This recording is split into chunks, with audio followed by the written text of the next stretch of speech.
Okay, welcome everyone. Thank you once again for joining us. This past year, the Jewish world lost one of the biggest Talmidei Chachamim, the scholars and the leaders of our generation in Torah studying. Rabbi Adin Steinsaltz, explaining the Gemara, making it possible for everyone to understand that complicated book. And it didn't end there. He wrote over 80 books that were translated to many, many languages. There's many things that we can say about Rabbi Adin Steinsaltz, but there's one specific thing that I learned from him. There's a story that once someone asked Rabbi Steinsaltz, why does he smoke? Rabbi Steinsaltz apparently used to smoke a pipe from time to time. And the reason that he said that he smoked was because he said, you know, when someone comes and asks you a certain question, so not all the time you have the answer, you know, to just say it out and the answer's already there. Sometimes you need to think about the answer. Now, when you smoke, it gives you the ability to think about it before you reply.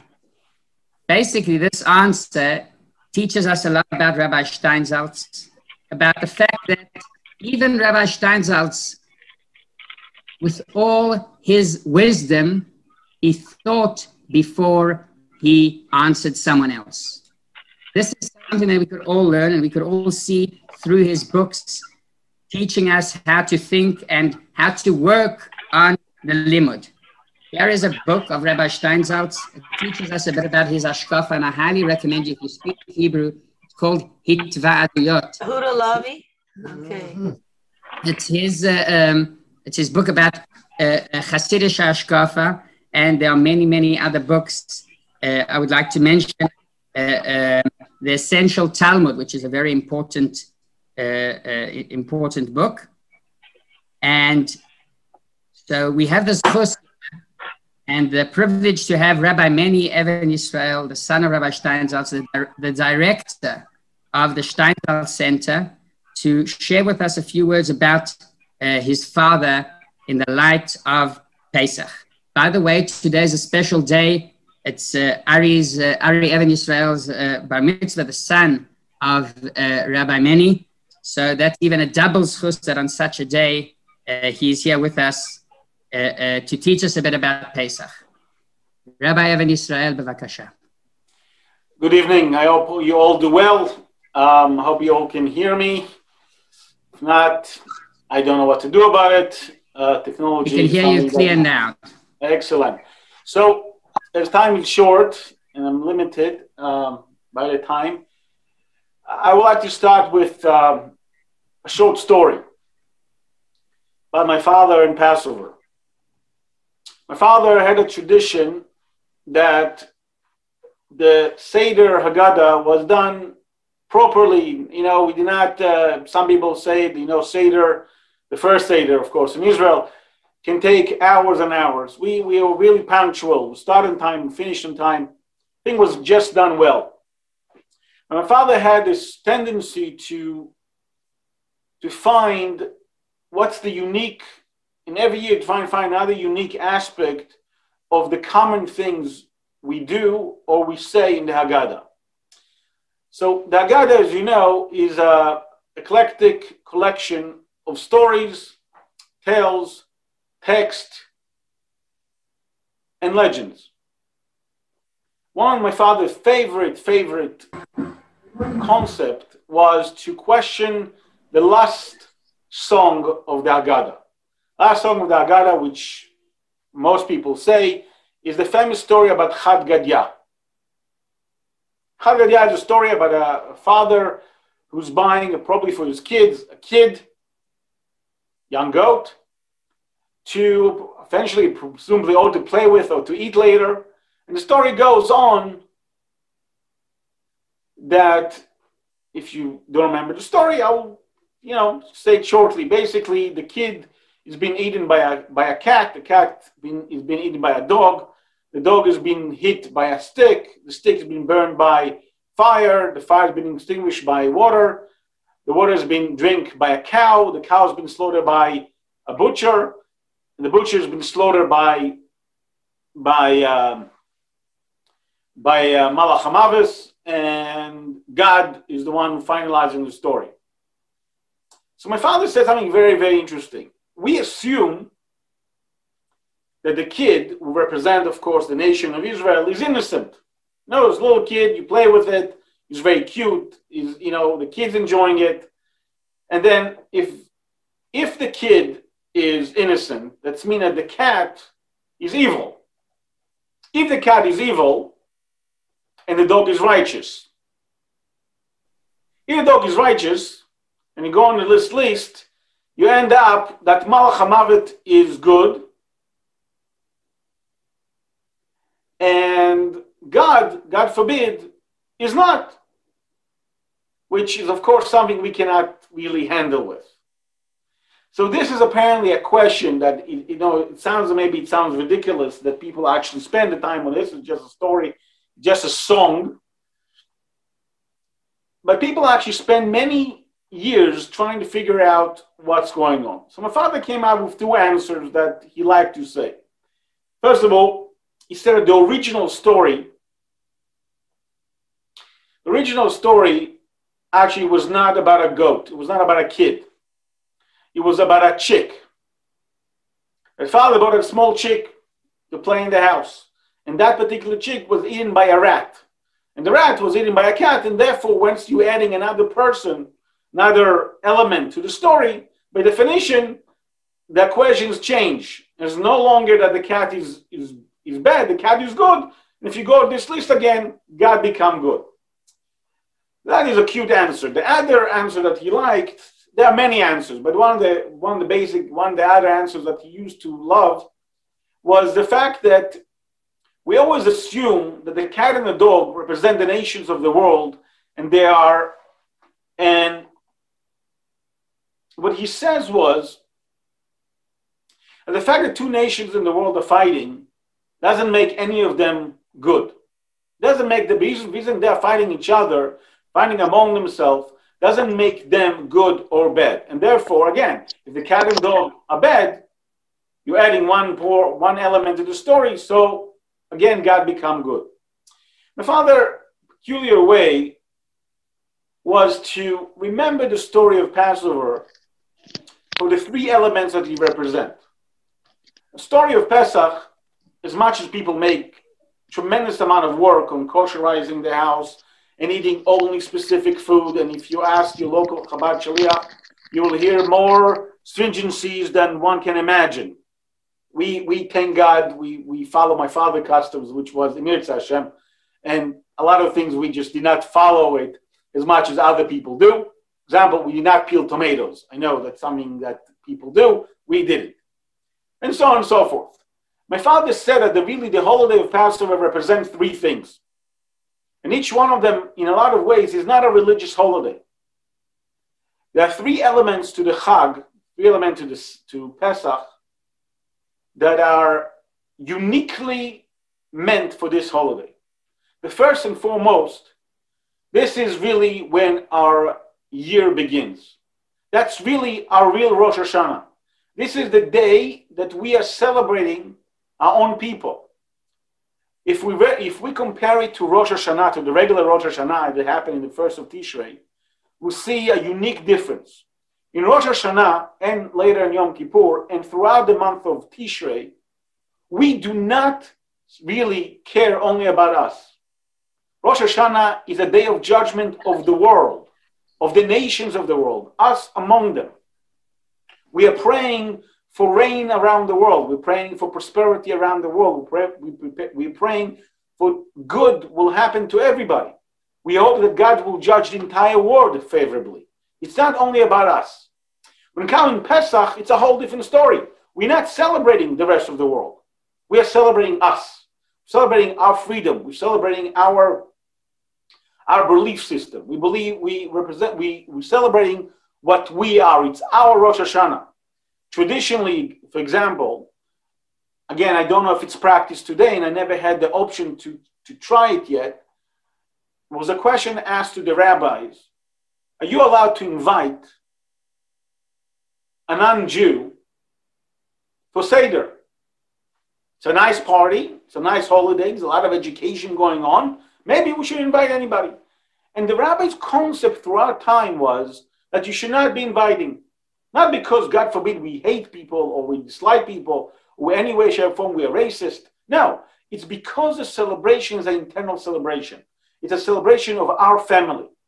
Celebration of what we consider our own family. Now, our family, as you know, is celebrating any member of the family, the extended family, the Jewish family, is our family.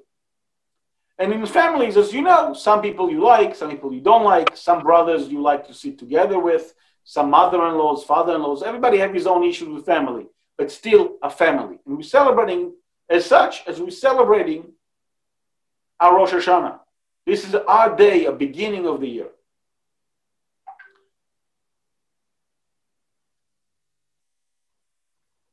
The second part, which we celebrate and commemorate in this holiday, is a freedom.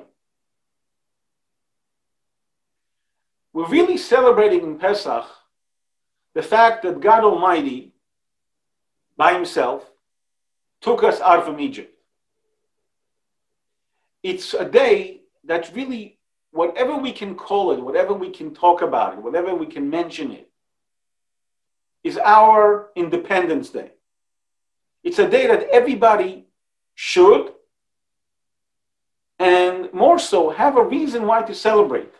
Freedom is such a rare commodity throughout our history, such a rare commodity for people. So we have the obligation to celebrate our freedom. And it's such an importance, this particular notion is such an importance that is the only holiday that we set in place a replacement holiday. In a case someone was a bit far, a case that somebody was impure, a case somebody could not make it, we already, in the first day, we're already scheduling a second appearance. We're already scheduling the ability a month later to celebrate Passover again. Because the idea of freedom, the idea of redemption, the idea of that we're able to leave Egypt, whatever that's standing for, if it's our personal Egypt or the Jewish people for Egypt, that culture that was choking us, that culture that made us slaves, this is our celebration. We're celebrating freedom.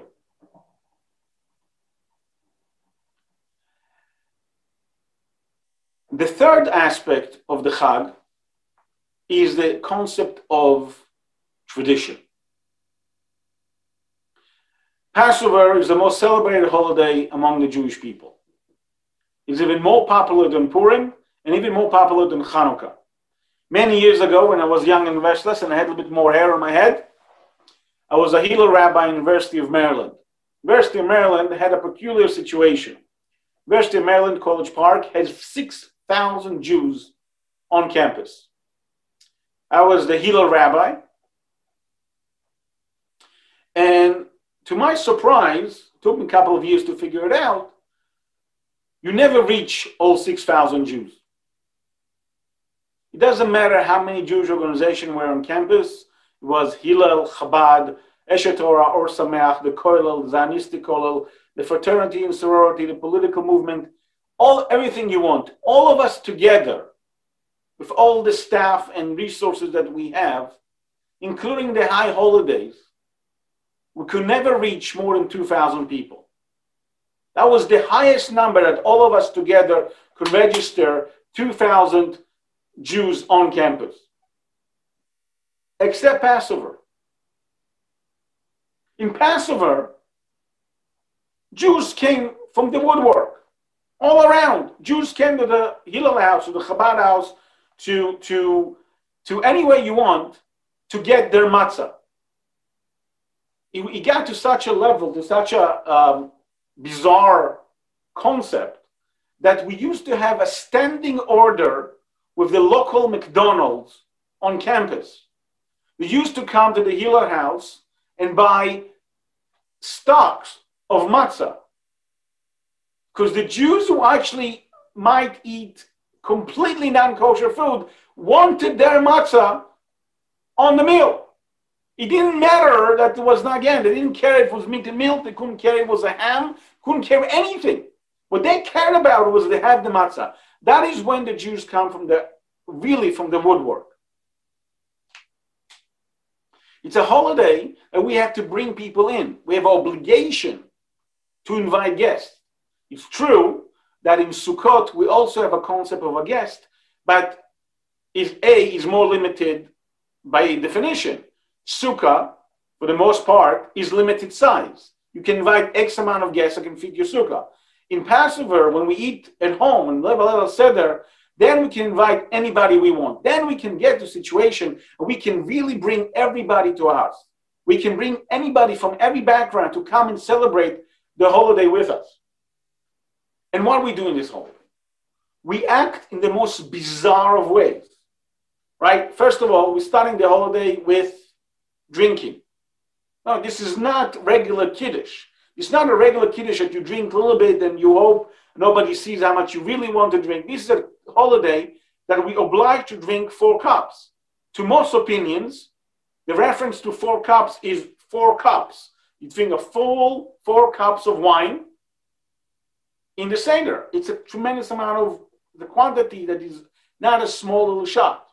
Obviously, I personally recommend to those who have a hard time to take something like the Bar Tanura or any light, white, fuzzy drink that really the alcohol level is really limited and you can drink it almost as a grape juice. Right? So that's where you start. And you make sure, at least in our tradition, that every member of the household have a cup ready to pour the wine. Of course, off the record, we're talking about from very young age. 2, we're eating the worst bread possible. We're eating matzah. As we all know, matzah is a bread of affliction, and that's what it's supposed to be. I know some people love matzah, they like matzah, they enjoy matzah, but in reality, this is really not healthy. It's white, usually white bread, not amazing. Digestion is always the issue. That's what we do. And then we have a whole bunch of customs throughout the system, throughout the meal, which is, again, usually the longest meal of the year, that we have questions and we bring up issues that we hope our kids will ask the question. Now,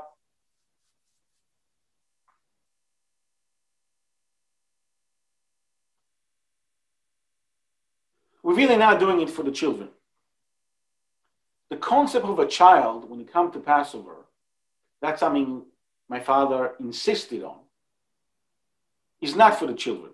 The children will enjoy it anyway. That's the reason we came up with this marvelous idea. Again, not everybody customs to enjoy the concept of a fikoman, right? The idea of a fikoman is very simple. You put a fikoman on the table, you hide a fikoman, and then you make sure one of the kids find it. We don't call it stealing, we just call it finding it, okay? And then, of course, the child does whatever he can to blackmail the local adult resident of the household to get whatever gift they want. But the rest of the Chag, the rest of the holiday, the rest of the celebration is for the adults to ask questions. And the first and most important question we need to ask is, are we free? Are we really free? Are we really now can celebrate the exodus of Egypt? Do we really feel that this was worthy? We managed to survive 3,333 years, give or take a year here, a year there, a year here. It really was worth it. It was really good enough. And we can say this was a celebration worth keeping. Is that a redemption story? Is that a freedom story I can tell my kids? This is a story that I can tell people that are among us, people I can say this is important. When you go and speak to an Israeli who went through the independence war in Israel, you hear stories of freedom and glory. It was the only war, as far as I know, that everybody in Israel participated. It didn't matter if you were religious, non-religious, ultra-Orthodox, very ultra-Orthodox. everybody participate. More so, even some Arab tribes, example like Abu Ghosh, even they joined. The idea of the freedom is something that was, if you talked again to Israelis or local Israelis, they will tell you how important is this freedom. They will tell you how significant this action was. So when a person comes to Passover, it's not as serious as Rosh Hashanah as we all talk about Day of Judgment and so on and so forth. Are we really worthy of the freedom? Do we have freedom?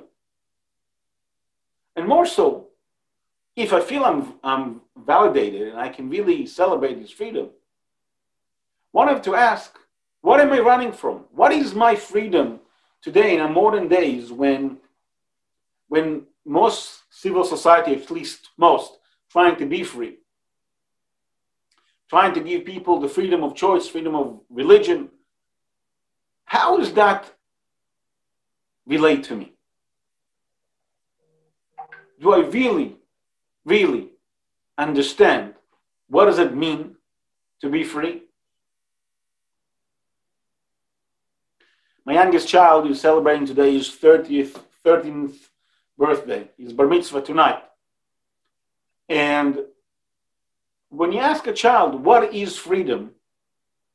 A lot of time you choose wrongly. Freedom today in this year, for those of you who have kids or grandkids, freedom means not to join a Zoom session. Most kids are being celebrating 5 to 8 hours a day of annoying teachers who are trying to explain them why they're not in class. I think what I heard last year from my kids' teachers always started in the same line, which I think is quite ridiculous. Why not everybody is here? Why not everybody turn the cameras on? Obviously, it's been a year. They want freedom. The fact that they're going to a computer immediately after, or they're playing computer when the time the teachers speak, that doesn't change the fact. It's not the screen that they are looking for the freedom to feel something. So what is the freedom we're looking for? What is the thing that we as people need to look? My father, may rest in peace, what we called in Hebrew, Neni Kaparat Mishkavo. Probably the biggest laugh he gets now is that his son, that's me, I have another brother, have to go to Minyan 3 times a day. You know, it's a nightmare. For some people, that's what they do. They're comfortable with it. For me, it was very hard. I had to run, going here, Mincha Ma'ariv. It's unbelievable. Even eventually you find that sometimes you go to Mincha twice. You just didn't realize you already went. And you have to go back again because, I forgot, already went. Happens. I think my father is sitting there in heaven and he's completely laughing on this. But that's also a way of freedom. I ask, what is the biggest benefit of it? Biggest benefit of it is that you get therapy 3 times a day. If 3 times a day you think about your lost people, and you think about them, and you contemplate them, they are free. A person gets to a certain position after this physical life, they're free. We are not free. We have certain things that we are always going to be limited by. We're always going to be connected by. Always think that we need to find what is our really freedom. What is the thing that we need to celebrate this year to consider our freedom? Yeah, obviously this year is much easier. We, God will, with whatever it is, the government in this particular country, if they make a decision, we might be free for Passover. People actually might leave this country, maybe to another desert. People might be able to celebrate Passover together with the families for the first time in a year. That's freedom.